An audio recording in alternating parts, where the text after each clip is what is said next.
4 ponts menant à la Crimée ont été détruits en une semaine. La péninsule forteresse de la Russie est coupée du reste du pays. Les parachutistes d'élite de Poutine abandonnent un point stratégique qu'ils tenaient depuis 4 ans.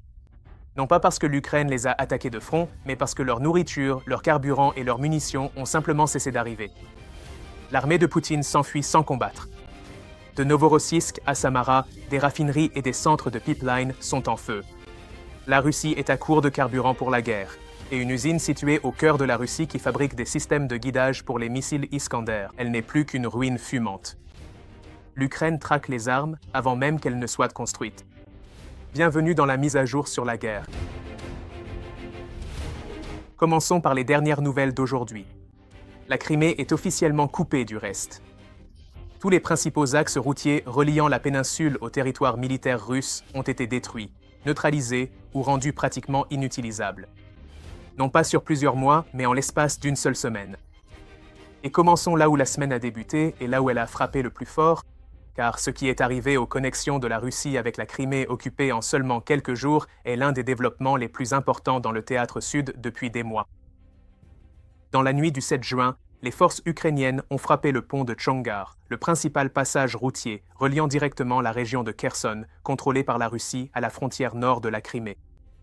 Il s'agissait d'une opération conjointe entre l'unité de drones Code 9.2 de l'Ukraine et le 1er régiment d'assaut séparé, et elle s'est distinguée non seulement par la cible touchée, mais aussi par le système utilisé pour la frapper. Des sources militaires ukrainiennes l'ont confirmé. Cette frappe a marqué la première utilisation connue au combat du nouveau drone Behemoth, une plateforme de moyenne portée pouvant atteindre jusqu'à 300 km et transporter une ogive explosive à fragmentation de 40 kg. Le Behemoth avait été dévoilé publiquement à peine 2 semaines auparavant. Ses débuts sur le champ de bataille ont permis de mettre hors service l'un des points de passage logistiques les plus cruciaux de la Russie. Le chef installé par la Russie dans la région occupée de Kherson, Vladimir Saldo, a reconnu les dégâts. Les autorités autoproclamées ont immédiatement suspendu la circulation. Les forces russes se sont précipitées pour rediriger les convois via Armiansk et Perikop, ajoutant environ 130 km à chaque trajet d'approvisionnement qui passait auparavant par Chonar. Ce n'est pas un simple détour. Cela représente 130 km supplémentaires d'exposition sur la route pour chaque camion, chaque citerne de carburant, chaque convoi de munitions, sur des routes déjà surveillées par les drones ukrainiens. Puis, dans la nuit du 9 juin, l'Ukraine a de nouveau frappé le pont de Chonar, avant même que les ingénieurs russes n'aient terminé leur évaluation des dégâts de la première frappe. Cette fois, le résultat fut sans appel. Le commandant Dmytro Filatov du 1er régiment d'assaut séparé d'Ukraine l'a confirmé publiquement. Le passage était entièrement bloqué, totalement impraticable aussi bien pour les véhicules de marchandises que pour les véhicules de passagers. Mais Filatov décrit aussi quelque chose qui vous dit tout sur la façon dont cette campagne est menée. Parce que les convois russes avaient été détournés par Armiansk, une grande concentration de camions militaires transportant du carburant et des munitions s'était rassemblée sur cet itinéraire alternatif. Les forces ukrainiennes les ont suivis et ont frappé. Environ 50 véhicules, dont une partie a été détruite. La route principale était perdue, et la tentative de la contourner avait conduit les convois russes directement dans un piège. Puis la campagne s'est élargie.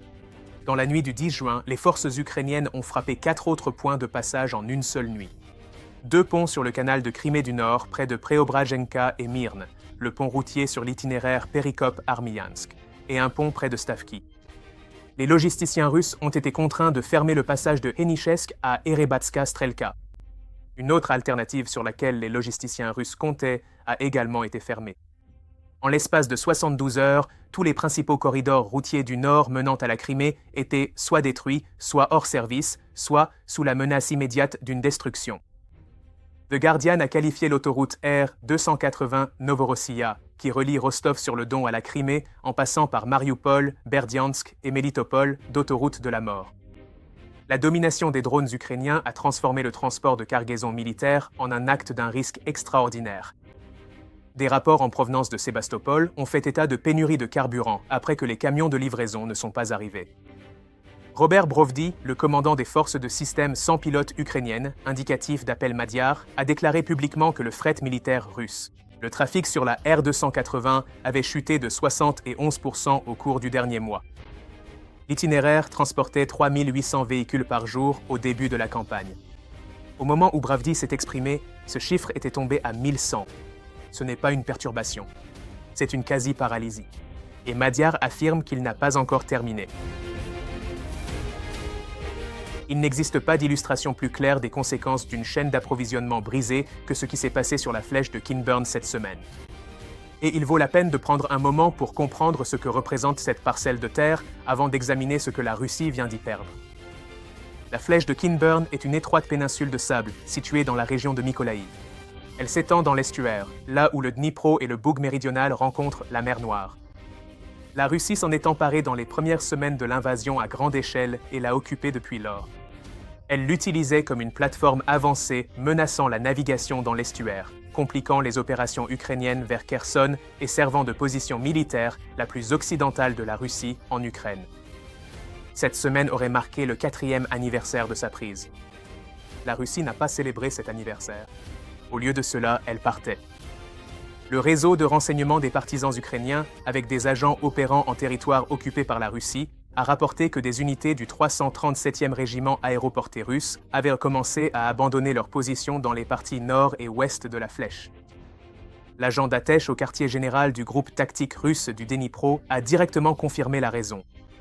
Les lignes d'approvisionnement avaient été complètement coupées. Les livraisons de munitions se sont arrêtées. Les livraisons de carburant se sont arrêtées. Les livraisons de nourriture se sont arrêtées. Les frappes de drones ukrainiens étaient devenues si incessantes et si précises que les équipes de tir russes n'arrivaient plus à faire face au volume des attaques, et les pertes s'accumulaient sans qu'aucun renfort ne soit envoyé pour remplacer les soldats tombés. Une partie du régiment avait déjà été discrètement redéployée en direction de Zaporijjia, Moscou cannibalisant une position pour en renforcer une autre, laissant ainsi les forces restantes sur la flèche dangereusement sous-effectifs et sans aucune perspective de ravitaillement.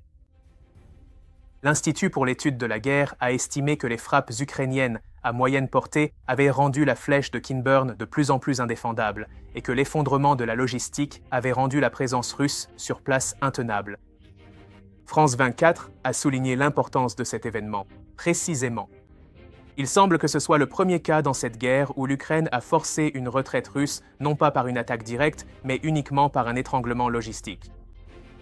Aucun débarquement amphibie, aucune poussée blindée, aucune bataille frontale spectaculaire. Simplement la destruction systématique de chaque ligne d'approvisionnement alimentant une position fortifiée, jusqu'à ce que cette position devienne un fardeau intenable. Le porte-parole des forces de défense du sud de l'Ukraine a appelé à la prudence, notant que certains mouvements observés pourraient être des rotations, plutôt qu'un retrait complet confirmé. Cette réserve est justifiée, mais la dynamique qui a produit ces mouvements n'est pas ambiguë. Lorsque l'Ukraine contrôle ce qui arrive à une position, la Russie ne contrôle rien d'autre que la position elle-même. Et une position sans munitions, sans carburant ni nourriture n'est pas une forteresse. C'est un problème en attente d'être évacué. Mais affamer la ligne de front n'est que la moitié de la stratégie. L'Ukraine affame aussi les usines et cible les endroits où ses armes sont fabriquées. Le 10 juin, un missile ukrainien FP-5 Flamingo a frappé l'entreprise Venier Progress à Tcheboksary, déclenchant un incendie et provoquant ce que le conseiller du ministère ukrainien de la Défense, Serhiy Sternenko, a décrit comme une panique parmi la population locale. Ce n'était pas la première frappe sur cette installation, c'était un suivi délibéré, confirmant que les planificateurs ukrainiens ont spécifiquement priorisé cette cible à plusieurs reprises. Pourquoi une usine à Tcheboksary est-elle importante pour la guerre dans le sud de l'Ukraine ? Parce que Venier Progress fabrique des entraînements électromécaniques, des systèmes hydrauliques et des composants de contrôle pour du matériel militaire lourd, y compris de l'artillerie automotrice et, de façon cruciale, des complexes de missiles balistiques Iskander. L'Iskander est l'arme que la Russie a utilisée pour frapper les villes ukrainiennes, les centrales électriques et les infrastructures civiles tout au long de cette guerre. Les systèmes de guidage, les commandes, l'hydraulique, les composants provenant d'installations comme celle-ci font partie de ce qui permet à cette arme de fonctionner. Si l'on retire l'usine de la chaîne de production pendant des semaines ou des mois, la capacité de la Russie à produire et à entretenir son stock d'Iskander commence à se dégrader d'une manière qui ne peut pas être corrigée simplement en enrôlant plus de soldats. Il y a un délai dans ce type de guerre. Détruire une usine à Tcheboksary aujourd'hui n'empêche pas le lancement d'un missile Iskander demain. Mais cela garantit que dans 2 ou 3 mois, lorsqu'un commandant russe demandera une frappe, les tubes de lancement seront vides. L'Ukraine ne combat pas seulement l'armée russe d'aujourd'hui. En détruisant la chaîne d'approvisionnement, ils vainquent de manière préventive l'armée russe de septembre et d'octobre. La logique ici est fondamentale et mérite d'être énoncée clairement. Un missile russe ne commence pas sur une rampe de lancement. Il commence dans une chaîne d'approvisionnement, dans des ateliers d'électronique, sur des chaînes d'assemblage, dans des installations de fabrication de précision et chez des sous-traitants de composants qui rendent les armes guidées possibles. Frappez l'arme en vol et vous arrêtez un missile. Frappez l'usine et vous arrêtez toutes les armes que cette usine aurait produites au cours des mois suivants. L'Ukraine a identifié ce calcul et agit en conséquence méthodiquement, de façon répétée et en profondeur. Maintenant, pour ce qui pourrait être les frappes les plus significatives sur le plan opérationnel de toute la semaine. Parce que ce que l'Ukraine a infligé à l'infrastructure pétrolière et énergétique de la Russie en 72 heures n'était pas une série d'attaques opportunistes. C'était le ciblage systématique d'une chaîne connectée. Et l'ampleur de ce qui a brûlé est extraordinaire. Commençons par Novorossiysk. Dans la nuit du 7 au 8 juin, des drones ukrainiens ont frappé le dépôt pétrolier de Grushevaya, une importante installation de transbordement au sein du complexe terminal de Chechkiris, dans le plus grand port russe de la mer Noire. Les habitants locaux ont signalé plus de 50 explosions. Les images satellites ont montré des dégâts sur 10 à 15 réservoirs de stockage. Les forces spéciales ukrainiennes ont indiqué que le dépôt de Grushevaya représente environ 12% de toutes les exportations russes de pétrole par voie maritime. La capacité totale de stockage du complexe de Chechkiris dépasse 1 400 000 de mètres cubes. Ce n'est pas un dépôt de carburant en bordure d'une ligne de front. C'est une artère essentielle du système d'exportation énergétique russe. Et elle était en feu. Même nuit, même opération. Les forces spéciales ukrainiennes ont frappé la station de production linéaire et de répartition de Krasny Yar dans la région de Volgograd en Russie, à plus de 500 km de la frontière ukrainienne. Cette installation est un nœud central du réseau d'oléoducs Kuibychev-Tikhoretsk. Elle achemine le brut de la région de la Volga et de la Sibérie occidentale vers le sud, jusqu'à la raffinerie de Volgograd, puis vers le terminal d'exportation de Chechkiris à Novorossiysk. L'état-major général ukrainien a rapporté qu'un réservoir de pétrole de 50 000 mètres cubes avait été incendié. Une frappe distincte a touché la station de pompage de Krasnoarmeïsk, dans la région de Saratov, enflammant 2 autres réservoirs de même capacité. Puis, dans la nuit du 10 juin, les forces ukrainiennes ont ciblé la raffinerie de pétrole de Kuibychev à Samara. Il s'agit de l'une des plus grandes installations de traitement du brut de la région, appartenant à Rosneft, avec une capacité de conception d'environ 7 millions de tonnes de brut par an. De multiples incendies se sont déclarés sur l'ensemble du site. Ce n'est pas une installation périphérique. C'est l'infrastructure qui transforme le pétrole brut russe en diesel, carburant d'aviation et essence. Le carburant qui fait avancer les chars russes, voler les avions russes et alimente les générateurs russes à tous les niveaux de l'effort de guerre. Stockage à Novorossiysk, raffinage à Samara, transport par pipeline à Volgograd, dépôt de carburant en Crimée occupée. Des convois de carburant sur la route R-280 sont suivis et frappés avant d'atteindre le front. L'Ukraine n'attaque pas une seule partie de la chaîne d'approvisionnement en carburant de la Russie. Elle attaque toutes ses composantes simultanément. Et chaque litre de carburant qui parvient désormais à une colonne blindée russe a survécu à ce parcours semé d'embûches. Ce parcours devient plus dangereux chaque semaine. Maintenant que vous avez vu ce qui s'est passé, parlons des raisons pour lesquelles cela se produit. Parce que ces 4 histoires ne sont pas des faits divers séparés. Elles sont le résultat visible d'une stratégie unique et cohérente. Et une fois que vous comprenez la logique qui la sous-tend, l'image de cette guerre apparaît sous un tout autre jour. L'avantage de la Russie dans ce conflit a toujours été quantitatif. Plus d'hommes, plus d'artillerie, plus d'obus, plus de véhicules. Le manuel russe, ces 4 dernières années, a été construit sur la masse. User, encaisser les pertes, remplacer, recommencer. Et ce manuel fonctionne. Tant que le système qui l'alimente continue de fonctionner. Tant que le carburant arrive, que les munitions parviennent au canon, que les usines continuent de produire les roquettes et que les corridors d'approvisionnement restent ouverts. Retirez l'un de ces maillons et la machine ralentit. Retirez-en plusieurs simultanément et de manière systématique, et vous n'avez plus une grande armée. Vous avez un problème coûteux et ingérable, incapable de réagir assez vite à ce qui lui arrive. L'Ukraine a compris cette dynamique depuis longtemps. Les outils pour agir en ce sens n'ont atteint que récemment la combinaison nécessaire de portée, de précision, de volume et de rentabilité. Et ces dernières semaines, ces outils ont été déployés avec une régularité qui produit des résultats mesurables sur le champ de bataille. Cet instrument, c'est ce que les analystes appellent la campagne de frappes intermédiaires de l'Ukraine. Un effort systématique pour frapper des cibles en profondeur opérationnelle, entre 30 et 150 km derrière les lignes russes. Pas la ligne de front, où l'avantage du nombre de la Russie est le plus difficile à compenser. Ni l'intérieur profond, ce qui nécessite les systèmes de frappe les plus longs et les plus complexes. Mais la profondeur opérationnelle, les entrepôts, les convois, les centres logistiques, les ponts, les nœuds de pipeline, les carrefours routiers. C'est cela qui maintient la ligne de front russe en vie et capable de se battre, ce ne sont pas des cibles spectaculaires. Personne ne met un dépôt de carburant sur une affiche de propagande. Mais les résultats ne sont pas abstraits. Une réduction de 71% du trafic de marchandises sur l'autoroute principale du sud de la Russie. Tous les ponts menant à la Crimée, détruits ou mis hors service, en 72 heures, la 337e division aéroportée russe, abandonnant une position fortifiée vieille de 4 ans parce qu'elle manquait de tout. Une armée doit pouvoir rester. Des raffineries à Samara en feu.